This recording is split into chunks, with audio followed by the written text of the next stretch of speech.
있는 자가 곧 아브라함의 자손, 약속 있는 자가 곧 아브라함의 자손. 두 번째 시간입니다. 유대 또는 유다라고도 하고 유대라고도 하는데, 함은 유대라 함은 원래 야곱의 12아들들 중에 이루어진 이스라엘의 12지파 중의 하나, 내체죠. 내체. 유다라는 그 내체 아들의 이름, 족장인 이 유다의 이름을 따서 유대지파, 그렇게 된 것이죠. 근데 솔로몬 왕의 아들 르호보암 당시에 예루살렘 성전 건축을 인해서 극심한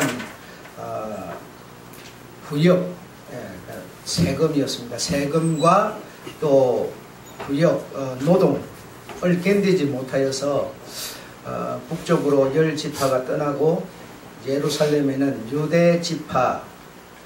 유대지파와 베냐민 지파만 남아서 끝까지 성전을 지켰습니다.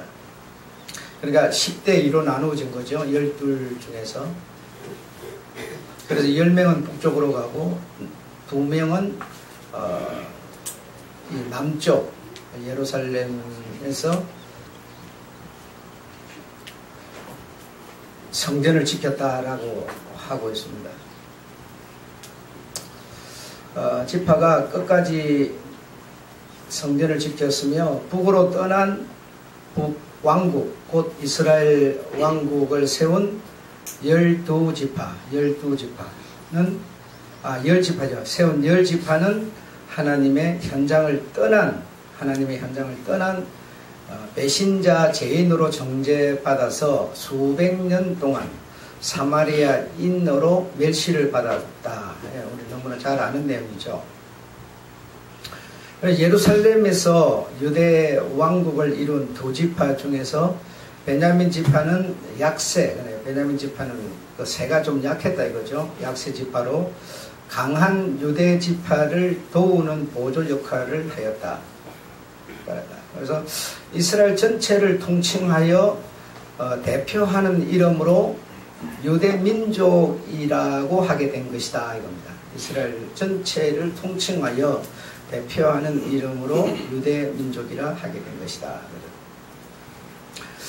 예수 그리스도는 믿음의 현장, 곧 예루살렘 성전을 끝까지 지킨 약속을 믿었다는 거죠. 약속을 믿고 지킨 유대 지파를 통하여 이 세상에 오셨다. 그래서 우리가 오늘 좀 마음에 둬야 될 것은 약속. 예수 그리스도 즉 하나님께서 약속하신 그 약속을 믿고 그 믿고에 해당하는 그 예루살렘 성전을 지키고 예루살렘에서 그 신앙을 유지하는 데는 어느 정도의 그 수고가 따랐다고 하는 것은 우리가 너무나 잘 알고 있습니다. 한국에도 전쟁이 많았지만 거기는 전쟁이 더 많았다고 그러잖아요. 그 수많은 전쟁들을 치르면서 그 약속을 믿고를 한 겁니다.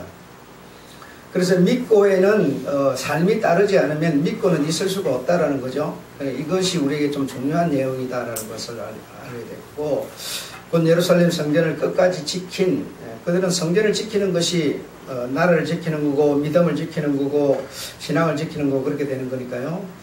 성전을 끝까지 지킨 유대 지파를 통하여 이 세상에 오셨다. 그래서 예수 그리스도께서, 즉 하나님께서 무슨 아브라함을 통해서 이렇게 꼭 와야만 될 어떤 그런 특별한 이유가 있었던 것은 아니고요. 그리고 유대 지파에 이렇게 주님이 어떤 12 중에 10대 2로 나누어졌는데 10이라고 하는 그 족장들의 이름을 통해서 올 수도 있는 거죠. 그죠? 다 한 배에서 나온 거니까요. 한 배는 아니지만 어쨌든 씨는 한 씨니까 어떤 그 씨를 통해서 누구를 통해서 와도 되는 거잖아요. 꼭 야곱이라고 하는 그를 통해서 와야 될 특별한 이유는 없었습니다. 없었는데 단 한 가지 약속이었습니다. 약속. 야곱이 여러분이 알다시피 형님을 피해서 어머니의 권유로 도망을 갈 때 돌베개 하고 그가 하나님께 서원으로 약속한 게 있습니다. 그 약속 때 하나님이 약속한 게 있어요. 그 약속 때문에 이 야곱이라고 하는 그 거짓말쟁이 사기꾼이라고 하는 이름을 가진 그를 통해서 온 거지 꼭 그를 통해서 와야 되는 이유는 없었습니다.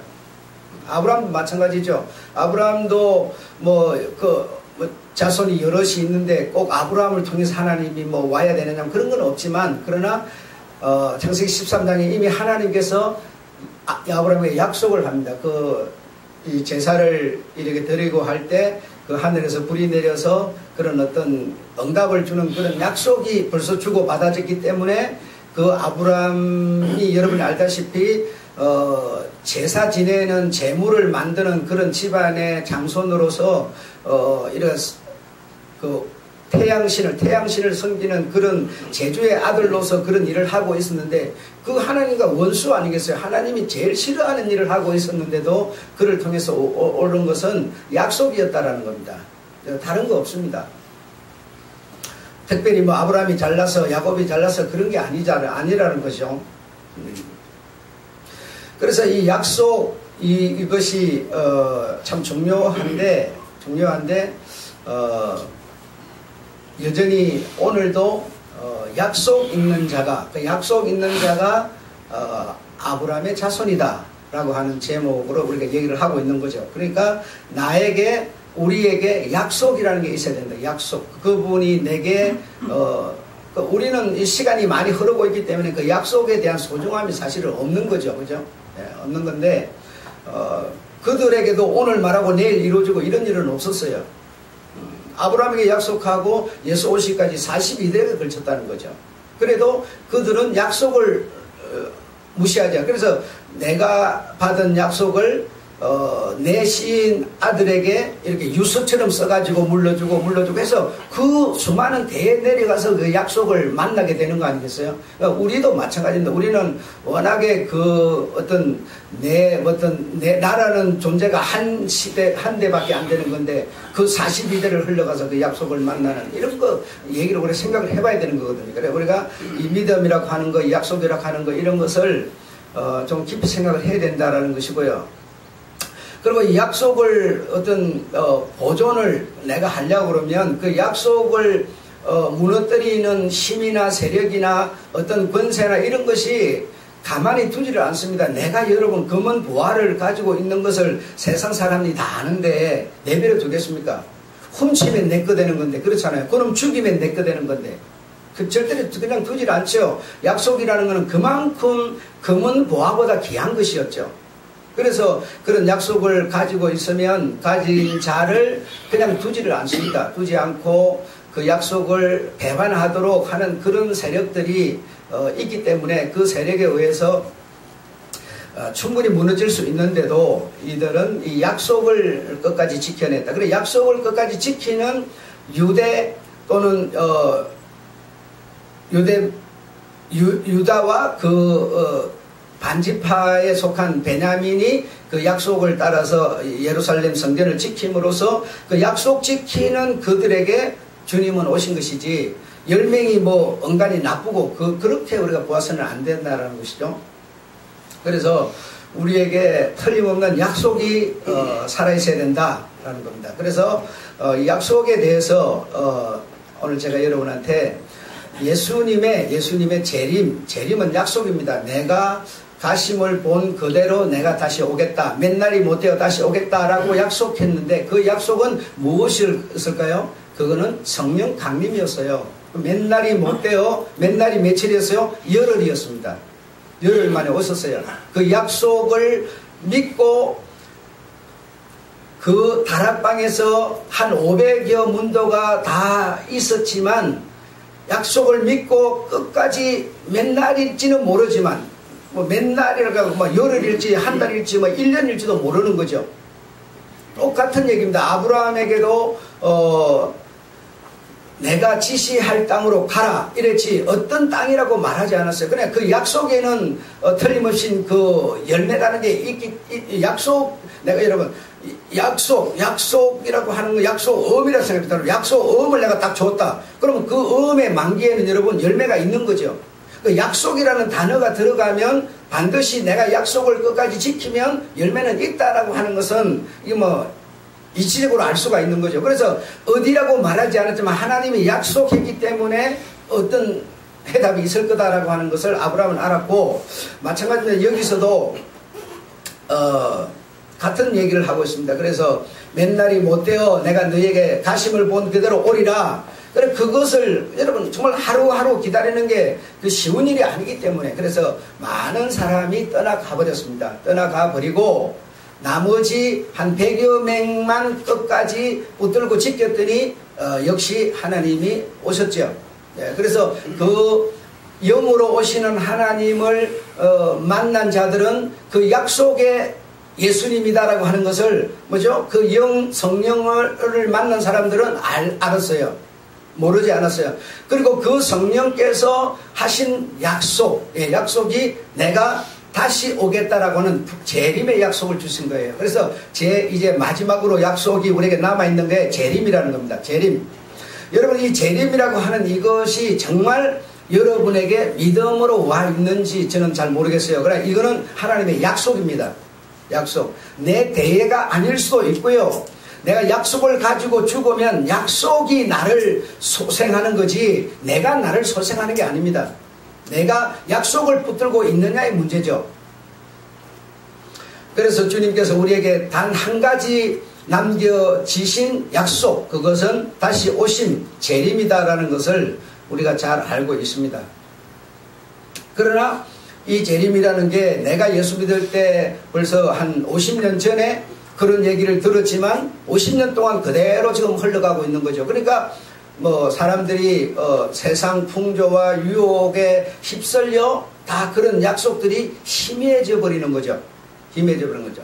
여러분도 내한테 그런 말을 들었을 거예요. 들은 게 어떤 사람은 20년, 30년 된 사람도 있는데 그런 약속들이 내게 안 살아있으면 아무 의미가 없는 것이 되겠죠. 재림이라는 게. 자, 그러면 다시 오시는 예수님, 재림하시는 예수님, 즉 하나님이죠. 하나님. 누구를 위해서 누구 때문에 이 세상에 다시 오느냐라는 겁니다. 누구 때문에. 그래서 주님께서 육신으로 오셔서 우리에게 밝혀주신 내용에 의하면, 말을 만들어낼 수는 없죠. 의하면 이렇게 내가 누구를 위해서 온다라고 하는 내용으로 말씀을 하십니다. 그 첫째 보면 정결한 처녀 5 이렇게 말합니다. 그러니까 뭐 5 이렇게 말하고 10명의 처녀가 기다리는데, 그래 꼭 10명을 말하는 게 아니고 그 많은 사람들이 주님을 기다리는데 이렇게 절반 정도는 그 약속을 붙들고 기다렸던 사람이고 5은 뭐 어떤 마음으로 기다렸는지 모르지만 어쨌든 정결한 처녀 5 요런 여자 여기서 또 여자라 해도 좀 문제가 있습니다. 요런 사람을 위해서 주님은 오시는 거죠. 자, 그 다음에 열심히 일을 해서 소득을 올리고 있는 자. 그래서 열심히 일을 해서 소득을 올리고 있는 자. 그래서 여기도 여러분 뭐 아주 다양하고 굉장히 팽궁한 어떤 광범위한 얘기죠. 열심히 일을 해서 소득을 안 올릴 사람이 어디 있겠어요. 이 얘기는 이제 마태복음 25장에 내가 너에게 준 영광 그랬어요. 내가 너에게 준 영광으로 소득을 올리고 있는 자. 그래서 5개를 받은 사람은 이익을 남겼더니 주님께서 칭찬하셨고, 1개 받은 사람이나 사람 같은인데 그 사람의 어떤 몸이 약한지 뭐 이렇게 좀 뭐 어쨌든 그래서 1개를 주었더니 1개 가지고 이렇게 장사해서 소득을 남기지 못했어요. 그리고 오히려 그것을 주인을 오해해가지고 다른 생각으로 그걸 땅에다 묻어놨다가 뭐죠? 그를 바깥으로 내쫓는 얘기가 이렇게 나와요. 그러니까 다시 말해 열심히 일을 해서 소득을 올리고 있는 자를 위해서 온다라는 겁니다. 온다라는 겁니다. 그래서 내가 모든 사람이 일을 하고 소득을 일하고 있지만 하나님이 준 그 영광으로 뭐죠? 나를 위한 것이 아니라 내가 하나님을 위한 그런 어떤 소득, 그럼 하나님을 위한 어떤 소득, 그러니까 여러분은 지금 생각이요, 하나님께로 지금 돌아가는 겁니다. 근데 그것까지 내가 깊이 파고 들어가 주려면 오늘 시간이 모자라겠죠? 어쨌든 자, 그렇습니다. 어쨌든 열심히 일을 하면서 소득을 올리고 있는 자, 그 다음에 주님의 말씀을 삶으로 실천하고 있는 자, 주님의 말씀을 삶으로 실천하고 있는 자. 다시 말하면 어떤 사람이 굶주리고 있어요. 그래서 굶주리고 있는 자에게 손을 대접하라라고 하는 주님의 계명 율법이 있어요. 그래 그 법을 따라서 그 사람은 뭐하고 있어요? 실천을 하고 있었어요. 어떤 사람이 감옥에 갔어요. 그래 감옥에 갇힌 사람을 뭐죠? 돌보는, 찾아보는 일을 하고 있었어요. 그런 사람을 주님은 찾으러 오는 거다라는 겁니다. 그냥 맹목적으로 우리를 부르러 오는 게 아니라는 거죠. 이유가 있고 분명히 주님의 시선에 목적이 있다는 겁니다.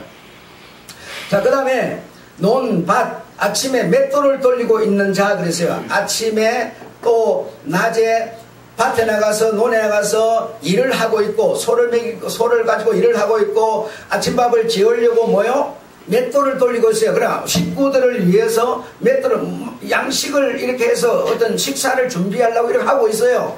그게 무슨 의미인지 아시겠죠, 여러분? 네, 아실 거예요. 그렇게 하고 있는 자, 또 교회, 이 교회는 뭐요? 주님의 몸이라고 그랬어요. 주님의 몸.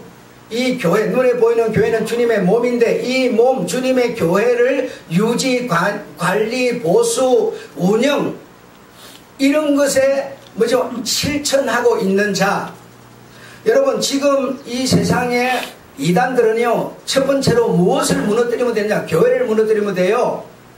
그래서 지금 이단들은 전부 교회를 부정하고 교회를 갈 필요도 없다고 그러고 교회는 눈에 보이는 교회는 의미가 없다고 그래요, 여러분. 그래서 그럼 눈에 보이는 교회가 필요 없으면 그러면 뭐 어찌라는 거냐 하면 뭐라냐? 눈에 보이는 교회가 아니라 네 몸이 교회라고 이렇게 말을 해요. 예. 이것도 맞고 이것도 맞는데 여러분, 눈에 보이는 교회를 부정하는 거는 주님의 말씀을 부정하는 거고, 즉 다시 말하면 뭐요? 이 교회는 내 몸이다라고 하는 주님을 부정하는 거고, 또 다시 말하면 무엇을 부정하는 거냐? 사람으로 볼 때는 몸을 부정하는 거다.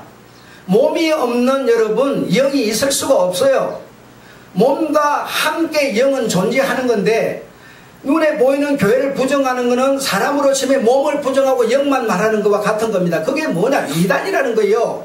교회 갈 필요 없다. 교회 무너뜨리는 일을 하고 있는 겁니다. 여러분, 주님은 이 교회는 주님의 몸이다. 그래서 주님의 몸이다. 그래서 이 몸과 함께 너희는 그리스도의 장성한 분량까지 자라라라고 말하고 있어요. 그래서 이 눈에 보이는 교회를 운영, 관리, 보수 이것의 어떤 역할들을 실천하고 있는 자가 뭡니까? 이런 자를 위해서 주님은 뭐 하신다는 거예요? 재림하신다는 거예요. 재림. 자, 그래서 신랑이 신부를 이렇게 데리러 온다. 이렇게 주님은 신랑이고 우리는 신부다. 여러분 말이 안 맞잖아요. 내가 남자인데 어떻게 우리가 주님의 신부가 되겠어요? 그러니까 여러분, 우리 사람이 이해를 잘 하라고 그만큼 신부는 뭐예요? 신랑을 기다리고 신랑을 사모하는 결혼 날짜가 잡혀 있잖아요. 신랑과 신부가 재림하는 그 약속이 잡혀 있잖아요. 그러니까 모든 이런 일을 하는 사람은 진짜 신랑 대신 주님을 기대하면서 소망하면서 굉장히 기다리고 사모하고 있는 거예요. 이런 측면에서 신부라는 단어를 쓴 거지, 내가 신부는 아니지 않습니까? 내가 남자인데 어떻게 신부가 돼요? 그렇잖아요. 이해력을 돕기 위해서 그렇게 써져 있는 겁니다. 써져 있는 건데, 자, 그러면 이런 사람들이 성경에서는 뭐라 하느냐? 이런 사람들을 두고 성경에서는 뭐라 합니까? 예. 한번 따라합시다. 형제입니다. 형제. 그래서 형제가 뭔지에 대해서 여러분 지난주에 설교를 했는데, 수요일날 했는데 여러분 꼭 들으셔서 형제가 어떤 자가 형제인지, 내가 주님의 정말 형제가 돼 있는지, 주님의 형제인지, 지금 이런 일을 하는 자는 누구라는 겁니까? 주님의 형제.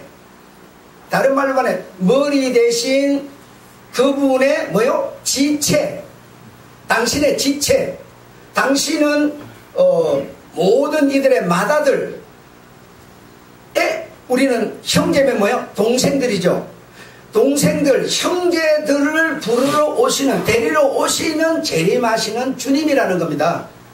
그냥 여러분 세상 구경하러 오는 거 아니라는 거죠. 아니라는 거죠. 그래서 내가 정말 그분의 형제냐라고 하는 것이 중요하죠. 중요하죠. 여러분, 자, 그렇게 하시고 주님의 형제, 다시 말해 맏아들이 동생들을 데리러 온다라고 하는 것이고요. 재림은 이유는 바로 그런 겁니다. 다른 거 없죠. 그게 즉 다시 말하면 당신의 형제들을 싹 데려가면 그 이제 심판이 바로 되는 거 아니겠어요? 신앙생활의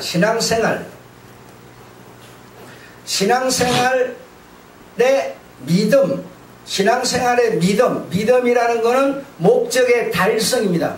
내가 가져야 되는 믿음, 신앙생활을 왜요? 믿음을 가지려고, 그분의 믿음을 가지려고 내가 신앙생활을 하는 건데, 이 신앙생활을 하는 믿음을 가지려고 하는데 이 믿음은 목적의 달성이라는 겁니다.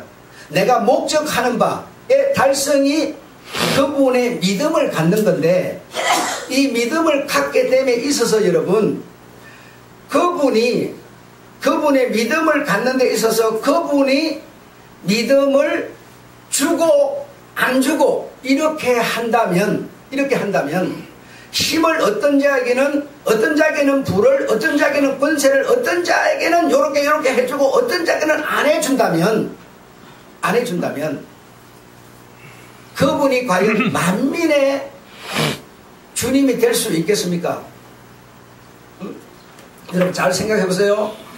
여러분이 자 신앙생활의 목적, 그분의 믿음을 갖는 건데요. 믿음을 갖는 건데 그 믿음을 갖는 데 있어서 그분이 역할을 해가지고 여러분으로 하여금 갖도록 만든다면 무엇을 기준해서 주님이 심판을 하겠습니까? 여러분, 주님이 나에게 영광이라는 것을 5개를 줬어요. 뭐 노래 부르는 것이 될 수 있고, 춤을 추는 게 될 수 있고, 말하는 것이 될 수도 있고, 뭐 봉사, 돈 전부가 해당이 되는 건데, 나에게 재능을 딱 줬는데, 영광을 줬는데, 그걸 여러분 쓰느냐 마느냐는요 내가 하는 거지 주님이 하도록 하는 게 아니라는 겁니다. 그런데 우리는 어떻게 생각을 했는가 하면 주님이 하는 거로 생각을 해요. 그래서 믿음을 갖도록 하는 것도 주님이, 봉사하도록 하는 것도 주님이, 마음을 이렇게 막 감동을 줘가지고 막 환상을 보게 만들어가지고 그리 해서 만약에 우리가 그런 신앙의 어떤 목적의 달성에 우리가 나아간다면 세상도 그리하면 불법으로 감옥입니다. 바로 절대로 용납 안 합니다. 하물며 하나님이 누구에게 이렇게 특정한 뭔가를 준다면 여러분 누구에게는 5, 누구에게는 3, 누구에게는 2, 누구에게는 1 이렇게 나눠줬다는 얘기를 하고 있는 거는요 무슨 얘기겠습니까? 특정한 사람에게 5을 줬다는 얘기가 아니에요. 모든 사람들의 크기가 다르잖아요. 생겨날 때 좋은 부모에게서 좋은 학문을 배운 사람이니까 다 다르잖아요. 각각 모든 사람에게 주님은 나름대로 재능을 줬다는 얘기를 하고 있는 거지 누구에게는 주고 누구에게는 안 줬다 이 말이 아니에요. 그러므로 우리가 주님으로부터 받은 것이 어떤 사람은 5이고 4이고 3이고 하나일 수도 있는데요. 그것을 가지고 주님이 주시니까 그것을 가지고 내가 하고 안 하고는 여러분 내한테 달린 거지 주님이 하게 해서가 절대로 아니에요. 여러분 그렇게 생각하고 여러분이 만약에 신앙생활을 하면 죽을 때까지 한 번도 우리는 주님의 마음에 맞는 일을 하지 못합니다. 왜? 그분은 그리 안 하기 때문에. 약속을 딱 줬어요. 약속을 받으면 여러분 그 약속음을 날짜까지 지키는 것은 내 몫이지 여러분 주님이 지키게 만들지 않습니다. 우리는 여러분 뭐 이 주일날 나오는 게 뭐 주님이 뭐 감동을 해가지고 이런 생각을 그거 아예 버리세요. 버려야 신앙생활이 돼요 여러분. 그래서 이제 그건 이 말씀이 여러분 오늘 풀어드리기 위해서 이제 오늘 본문을 선택을 했는데, 주님께서, 하나님께서 마음에 소원을 두고 행하시나니 이랬거든. 그러니까 마음의 소원을, 여러분 내 마음에 어떤 충동을 불러일으켜서 행한다고 생각하는 거예요. 행한다고. 소원을 내가 여러분에게 주었으면 행하는 것은 누가 행하고 있습니까? 여러분이 행하는 거예요. 소원을 내가 여러분에게 줬어요. 내가 여러분에게 약속을 줬어요. 주님이 약속을 줘요. 그럼 행하시나니, 그러니까 주님이 소원을 줘놓고 그 소원을 이루도록 행하는가 보다, 이렇게 생각하는 거예요. 그게 아니고 소원을 여러분의 마음에 줬어요. 그 소원이라고 하는 거는 뭔가 했더니 봤더니 구원이라고 그랬어요. 구원이라는 소원을 줬어요. 그러면 주님이 이 사람한테는 소원의 구원을 주고 이 사람한테는 소원의 구원을 안 주고 이러면 여러분, 이게 여러분 이치에 맞습니까? 모든 사람으로 하여금 삶 속에 살다 보니까 여러분 아픈 데서 치료받고 가난한 데서 부여되고 어떤 이런 낮은 데서 높은 데로 이런 어떤 안 좋은 삶에서 좋아지는 삶이라고 하는 인간적인 구원이라는 게 여러분 얼마나 좋습니까? 기가 막히게 좋잖아요. 이것과도 비교할 수 없는 사람이 구원을 받아서 영원히 행복하게 사는 이 소망을 우리에게 불러일으킨 겁니다. 소원을 준 거예요. 소원을. 그러면 그 소원을 받은 우리가요, 그 소원이 내게서 이루어지도록, 오늘 여러분이 충분히 두 번째 시간에 이해를 하겠습니다만은, 구원을 주는 게 소원을 주었는데 그 소원의 내용이 뭔가 봤더니 구원이었어요. 그 구원이 내게서 이루어지도록 하는 역할은 누가 한다? 내가 하더라는 겁니다. 내가. 그런데 우리는 전부 주님이 다 해주는 걸로 알고 있어요. 그래서 주님이 해주는 걸로 알고 있으면 죽을 때까지 나는 한 번도 그분 눈에 드는 일을 할 수가 없어요. 할 수가 없어요. 한 번도 그렇게 주님은 줄 일이 없으니까. 그런 것을 만약에 여러분 환상을 준다든지 꿈을 통해서 뭐 보여준다든지 어떤 기적을 행한다든지 이러면요, 그거는 광명한 가장한 천사일 뿐이에요. 가장된 천사일 뿐이에요. 주님은 그렇게 일을 하시지를 않아요. 내 의지라고 하는, 내 어떤 삶이라고 하는, 행동이라고 하는 것을 통해서 어떤 그 목적을 달성해 가도록, 목적을 달성해 다시 말해 이루도록 하나님은 하신다는 겁니다. 하세요. 사람도 그리 하지 않는데 하나님 만약에 누구한테는 뭘 주고 누구한테 이렇게 하면요, 정말 하나님은 가장 뛰어난 불법자가 되는 겁니다. 절대로 그리 하지 않습니다. 내한테 자식이 둘밖에 없는데도 둘을 내가 편애해도 둘이 원수가 되는 거 아니겠습니까? 성경에 보면 그런 거 많습니다, 여러분. 도아들 하나는 줘서 보냈고 하나는 안 주고 집에 일시고 그 둘도 원수가 되는 판인데, 주인이 누구한테는 이걸 주고 저한테는 주고 안 주고 이런다면 여러분 말이 안 됩니다. 있을 수가 없습니다. 네. 그래서 신앙생활의 목적에 달성하는 믿음, 이 믿음에, 그분의 믿음을 갖는 것은 그 믿음의 구체적인 내용은 뭐냐? 구원입니다. 구원인데 그 구원을 이루는 것은 내 몫이지 주님의 몫이 아니에요. 주님은 그 소원을 우리에게 주었을 뿐이에요. 구원을 받으라 라고 하는.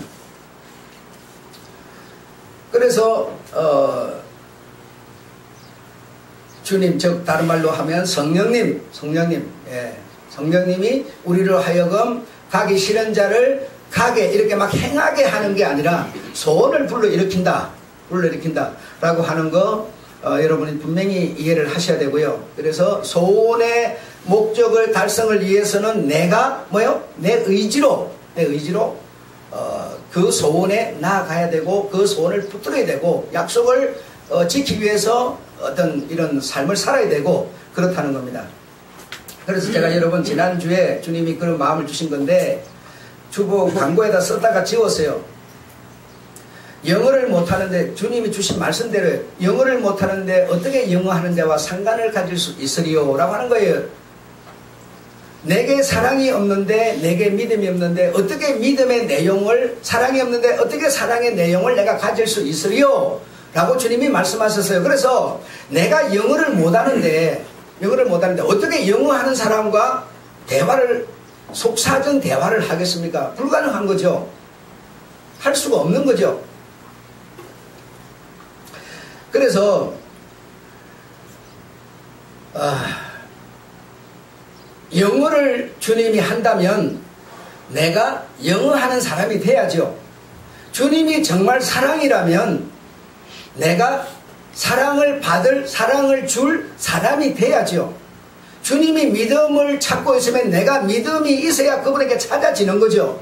내가 없는데, 우리는 신앙생활을 하는 이것이 그만큼 막연하다는 겁니다. 막연하고 어떤 그분이 어떻게 나의 마음속에서 나를 어떻게 움직여서 나를 그걸 하도록 만들어서 하도록 자꾸만 하는 것으로 생각을 하는 거죠. 예. 그렇지 않다는 내용이었고, 자, 그래서 일상생활, 여러분 일상생활, 여러분이 뭐 맨날 일어나면 똑같은 일, 뭐 인쇄하는 사람은 인쇄하는 일, 뭐 책 보는 사람은 노다지 책만 보고 있고, 여러분 일상생활이 여러분 지루하고 굉장히 따분해요. 일하고 집에서 밥 먹고 청소하고 또 일하러 가면 똑같은 일하고 있고 그렇잖아요. 다른 일 하잖아요. 맨날 그 일만 하는 거예요. 나에게 주어진 게 그거니까. 일상생활 굉장히 지루하고 따분하죠. 감격도 없고 만족도 없고 성취감도 없고 뭐 맨날 이놈의 월급 요만큼 받아봤자 이거 요즘에는 얼마 그래요. 옛날에는 10년 하면 집 산다고 그러는데 지금은 10년에도 집도 못 산다고 그래요. 이놈의 월급 받아 이거 뭘 해? 이거 갖고 뭐 되겠어? 소망도 성취도 없어요. 막 그냥. 자, 그런데 우리의 이 평범한 일상생활이라고 하는 이게 그렇게 재미도 없고 만족도 없고 성취도 없고 소망도 별로 없는 것 같아요. 그런데 여러분, 우리가 정말 막다른 곳에 딱 섰다 이거야. 막다른 곳에 내가 딱 섰을 때 나에게 제일 감사한 거는 뭐냐 하면 평범한 일상생활이라는 겁니다. 그런데 이 지루하고 따분한 이 아무것도 아닌 이게 항상 이러니까 이게 지루하고 따분한데요. 근데 정말 내가 정말 막다른 곳에 딱 서서 누가 손만 내가 딱 밀면 탁 떨어질 수 있는 낭떠러지에 서 있다면 요 일상생활이 가장 행복했다는 거죠. 그런데 요 평범한 일상생활, 이거는 도대체 내게 무슨 의미가 있느냐 하면 이 속에서 하나님은 구원을 이루어가고 있다는 겁니다. 여러분, 우리는 그동안 듣기를 어떻게 들었는가 배웠는가 하면 주님의 제자가 되려면 회사를 때려치운다 이게요. 그리고 목사가 되기 위해서 없는 돈 가지고 신학교를 가고 선교사로 나가고 위대하고 어떤 엄청난 업적이 남는 어떤 이런 걸 생각하는 거예요. 그래야만 주님의 제자의 길을 간다고 생각하는 거예요. 그런데 여러분, 그렇게 생각을 하는데 내가 그러지 못하니까 그렇게 못하잖아요. 못하니까 일상생활 속에 살고 있으니까 굉장히 따분한 거예요. 지루한 거예요. 말도 못해 지루해. 그리고 두 번째는 어떤 의미가 주어지느냐, 이렇게 해야 주님의 길을 가는 건데 그냥 죽음을 무릅쓰고 그냥 말도 안 통하는 어떤 미개인한테 가서 칼에 창에 찔려 죽고 피를 흘리고 이렇게 거창해야 이제 우리는 된다고 생각하는 거예요. 응? 근데 나는 실제로 그리 못하니까 항상 무거운 짐만 지고 기쁨도 감사도 아무것도 내게 생길 게 없어요. 충만한 것도 없어요. 그래야 되는데 그리 못하니까 맨날 가야. 그런데 요 일상생활, 평범한 일상생활, 이것 속에서 주님은 뭘 우리로 하여금 하도록 하고 있는가 하면요, 구원을 이루어가고 있어요. 구원을 여러분 내 것이 되도록 다듬고 가꾸고 만들어가고 있어요. 요 무엇이 일상생활이에요. 평범한 이것을 통해서 여러분. 근데 우리는 얼마나 신앙생활 그러면 기적적이고 신비적이고 이적적이고 이런 생각만 하는지를 몰라요. 그런 생각 속에 꽉 잡혀가지고 아이고 내가 아기가 있으니 이놈 아이를 언제 키워놓고 내가 제자기를 낳았고 전부 이러고 있는 거예요. 그러니 그 사람에게 무슨 기쁨이 있겠습니까?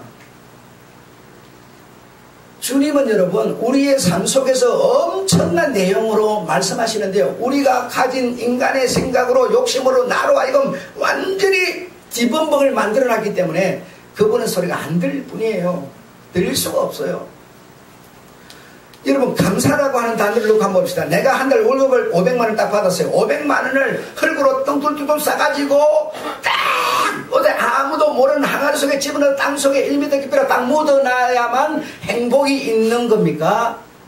자, 이것과 500만 원을 받아가지고 아내 옷도 하나 사주고 자식 신발도 하나 사주고 교회 헌금도 좀 하고 그리고 300만 원만 내가 딱 은행에 저축해 놓은 게 행복한 겁니까? 내가 말하지 않아도 여러분 잘 알 수 있어요. 말은 딱 하는데 실제로 행동이 안 돼요. 왜요? 영어를 못하는데 어떻게 영어를 하리요? 이 말입니다. 할 수가 없어요. 내가 믿음이 없는데 어떻게 믿음의 행위를 하겠습니까? 할 수가 없어요, 여러분. 되어지는 게 생각으로 되는 게 아니에요, 신앙생활이 여러분. 삶으로 되는 거죠. 삶으로. 행위로 되는 거죠. 놀라운 일입니다. 아무리 생각해도 놀라운 일이에요. 그래서 이렇게 평범해 보이는 일상생활 이런 것이 나에게 준 영광이라고 생각을 한다면 지루해하고 따분해하지 마시고요. 이거 속에서 내가 정말 구원을 다듬어 구원을 이루어 구원을 갖고 가고 있음을 여러분이요 생각한다면 그 사람에게 왜 기쁨이 없겠습니까? 꼭 많이 500보다 1000만을 벌어야 기쁨이 오겠습니까? 그렇지 않아요. 일상생활은 이것 자체가 나의 진정한 구원을 갖고 가고 있는 거예요. 응?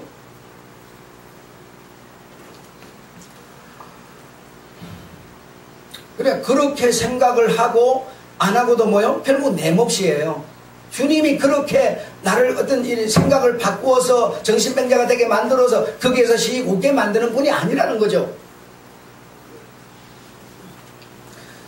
여러분 내가요 보니까 그래요. 여러분 내가 하는 일이 언제나 힘든 것 같아. 내가 하는 일이 제일 많이 하는 것 같아. 그런데요 다른 어떤 사람이 하는 일은요 그 사람 생각할 때는 그 사람이 또 제일 힘들고 그 사람이 제일 많이 하는 것 같아. 이게 다시 말하면 전부가 자기 중심에 모든 것이 딱 이게 딱 맞춰져 있기 때문에 그렇게 생각이 드는 거예요. 내가 하는 일이 가장 힘들고 어렵고 벅찬 게 아니라 다른 사람이 그럴 때는 다른 사람이 또 그렇게 보이고 생각이 나요. 내 일만 그렇게 귀중한 게 아니에요. 내가 소원을 주신 내 마음에 소원을 주신 그분의 그 소원의 목적을 달성을 위한 정말 내가 다른 사람은 5달란트를 받았으니까 5배로 더 쌓아가겠죠. 나는 1개 받았으니까 1개 막 따라갔다 맨날 좀 꽁치도 못 되는 거죠. 뛰어봤자 벼룩이 항상. 그러나 내가 주님이 그 가지신 의미 속에서 목적을 달성해 가고 있다면 기쁨은 나를 떠나지 않겠죠. 인간적인 생각에서 자꾸 크기를 자꾸 도토리를 재니까 기쁨은 내한테 생전 안 오지요. 그러면서 막 기도하고 금식하고 때를 쓰고 막 소리쳐 지르고 이러면 충만 달라고 그래요. 그러면 충만이 옵니까? 오히려 충만이 더 저한테 떨어져 버리죠. 생각을 바꾸지 않는데 어떻게 기쁨이 오고 충만이 옵니까? 그렇지 않습니까?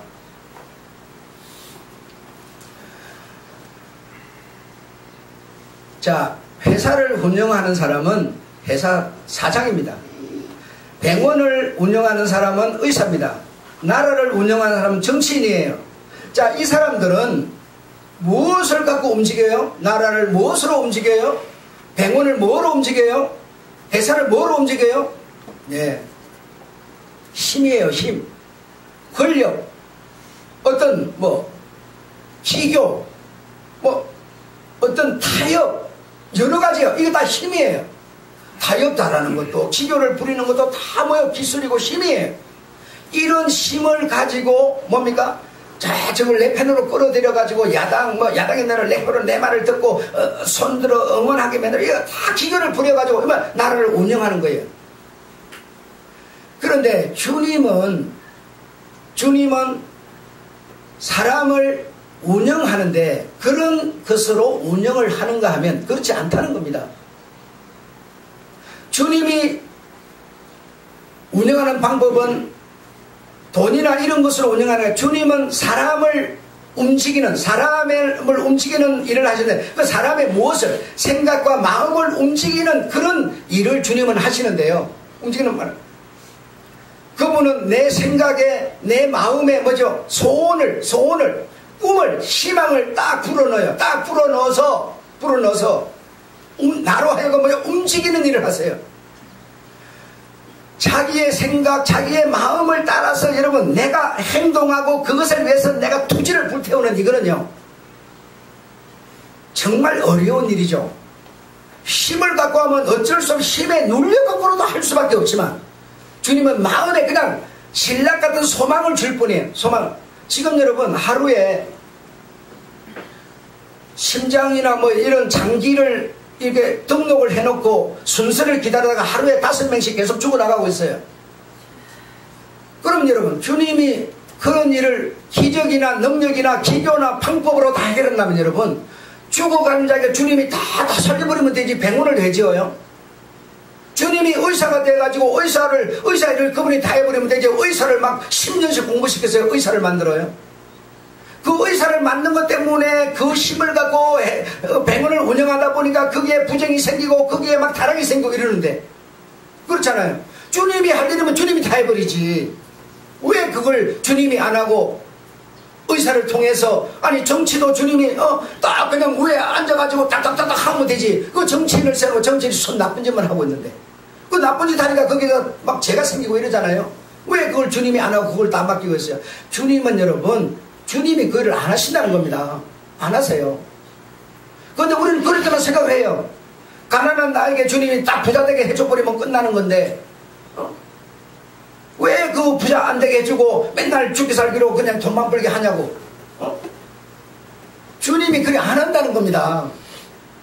근데 주님은 사람에게 마음과 생각에 소망, 꿈, 희망을 딱 줘요. 희망을 줘요. 희망을 줘서 네가 희망의 씨앗이 되어라는 겁니다. 너 지금 세상 속에서 하루에 5명씩 장기 이 신당 기다리다가 죽어가는 거 알지 않느냐? 네가 그 씨앗이 되라는 것이지요. 당신이 그 일을 하는 게 아니라는 거죠. 네가 부자가 좋고 돈이 좋으면 부자가 될 수 있고 돈이 좋은 곳을 찾아가서 돈을 버는 사람이 되라는 거예요. 소망만 줄 뿐이야. 소망만. 그분이 소망을 성취시키는 분이 아니라는 거예요.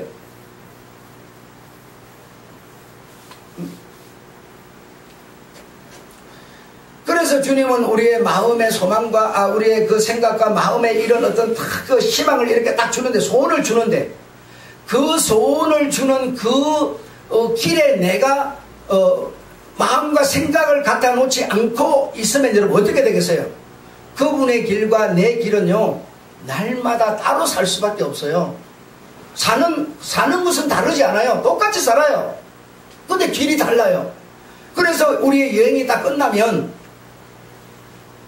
여행이 뭐야? 여행이 딱 들으세요. 여행이 뭔지요? 우리 여행하고 있는 겁니다. 지금 여행이 딱 끝나면요, 내가 너에게 마음과 생각에 꿈과 희망을 준 그 꿈과 희망의 그 길에 내가 서 있었다면요, 그분의 희망을 내가 붙들고 그 희망을 내가 달성은 못했지만 그 희망의 길에 서 있는 거예요. 근데 그렇지 못하고 나는 뭐냐, 다른 길에 서 있었다면 주님 오는 길하고 우리 길이 어긋나 버려요. 방법이 없어요. 그런 자를 일컬어 형제라 하지는 않는다라는 겁니다. 형제는 꿈과 길과 말이 같아야 돼요. 여러분, 주님이 주는 그 희망이 내 희망이 돼야 되고요, 주님의 말씀이 내 말이 돼야 돼요. 여러분, 같은 말을 하고 같은 길을 가고 같은 소리를 하는 사람이 형제예요. 주님은 희망을 가져라라고 하는 소망을 주는데, 여러분 그게 무슨 성취를 주세요. 그럼 어떻게 우리가 말이 같겠어요? 같지 않아요. 여러분 믿음이라는 것은 삶 속에만 존재하는 신비입니다. 믿음이라는 것은 내 행위로만 보일 수 있는 능력이에요. 여러분, 행위가 없고 삶이 없는 믿음은 거짓이고 사기입니다. 가짜입니다. 여러분, 있을 수가 없어요. 눈에 보이는 교회 없는 내 몸만이 교회라고 하는 것도 사기고, 여러분, 내 몸속에 주님의 영이 들어오는 실상인 그것이 아닌 눈에 보이는 교회만 교회라고 하는 것도 사기입니다. 주님은 눈에 보이는 교회와 보이지 않는 교회의 머리시고요, 주님은 내 몸과 영의 주인이신 머리시고요, 그렇게 존재하는 겁니다. 주님은 구약과 신약의 머리시고요, 말씀이시고요, 주님은 때로는 남자 때로는 신부로 표현되고 있고요, 우리 주님이 말씀하신 믿음이라는 것은 우리의 삶 속에서만, 우리의 행위로서만 보일 수 있고 나타낼 수 있는 신비며 능력입니다. 내 행위가 아니면, 내 삶이 아니면 믿음은 내하고 아무런 상관이 없습니다. 없습니다. 얼마나 주님께서 우리에게 너무 세상 유혹에, 세상 그 계율에 속지 않고 바르게 살 수 있도록 평범한 일상의 삶을 통해서 구원을 이루어 다듬어 가고 있는, 이것을 보고 느끼고 여기에서 찾는 희망, 여기서 찾는 충만함을 우리로 보도록, 그것으로 감사를 느끼면서 살도록 하는데도 우리는 세상 것으로 너무 태어나면서부터 가장 세상 것으로만 살기 때문에 다른데 우리의 눈이 돌아가지를 않을 뿐이에요. 그러니까 주님이 나를 보면 내가 소개이고, 내가 저분을 보면 눈 감은 저 사람이 소개이고, 그렇게 되어 있는 것이죠. 이제 우리 주님이 약속하신 이 약속의 날은, 이 재림의 날은 이제 정말 멀지 않았어요. 저는 그렇게 기대합니다. 소망합니다. 네, 그렇게 멀지 않습니다. 저는 볼 때 이 세상 돌아가는 것을 보더라도, 머리 좋은 사람들의 소설, 꿈, 드라마, 영화 이런 걸 보더라도 정말 이제는 다 됐다. 지금은요, 얼마나 여러분이 노련해졌는지요, 3차원의 얘기들은요 머리에 쏙쏙 들어오지도 않아요. 이제 4차원, 5차원의 얘기라야 내 머리에 들어오게 돼 있어요. 3차원의 얘기는 여러분 아주 싱거워져 버렸어요.